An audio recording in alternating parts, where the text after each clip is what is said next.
দেখো বন্ধুরা, অনেক দিন পর আবার একটি সাউথ কটনের শাড়ির মধ্যে আমি কাজ করেছি। লেখালেখির ফাঁকে ফাঁকে অনেকটা সময় লেগে যায় এইসব কাজ করতে, তার ফাঁকে ফাঁকেও আমি এগুলো করি। এটা আমার ভীষণ আনন্দ, মনকে ভীষণ ভালো রাখে এই কাজগুলো। কেননা এইসব সৃষ্টির মধ্যেই আমার সব কিছু প্রাপ্তি।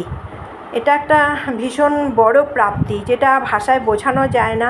যখন একটা শাড়ি তৈরি করে ফেলি তখন একটা অন্যরকম আনন্দ, যে এটা কি আমি করেছি, মানে নিজেই ভাবি সত্যি কি এটা আমি করেছি। তো এই আনন্দগুলি না, মানে কাউকে বুঝিয়ে বোঝানোর ভাষা আমার নেই, তবে ভীষণ ভালো লাগে। এবার আপনাদের বা তোমাদের সবার কেমন লাগে সেটা অবশ্যই জানাবে একটা লাইক দিয়ে, ঠিক আছে? অবশ্যই জানাবে, এইটুক আমি তোমাদের সবার কাছে আশা রাখছি। ভালো থেকো সবাই, খুব ভালো থেকো, আর আমাকে এইভাবে কাজের জন্য প্রেরণা দিও।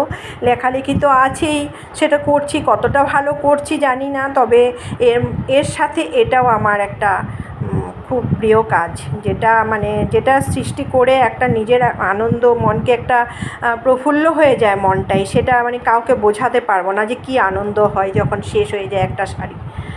ঠিক আছে বন্ধুরা, সবাই ভালো থাকবে, তোমরা কমেন্ট করে একটু জানাবে, আমার সেটাই খুব ভালো লাগবে। তোমাদের থেকে এইটুকুই আমি আশা করি, এটাই ভালোবাসা। আমি ভাববো যে হ্যাঁ, আমাকে ওরা সবাই সত্যিই খুব ভালোবাসে, এইটুকু আমি সবার থেকে আশা করছি। ভালো থেকো, সবার জন্য রইল শুভ কামনা, রাখছি।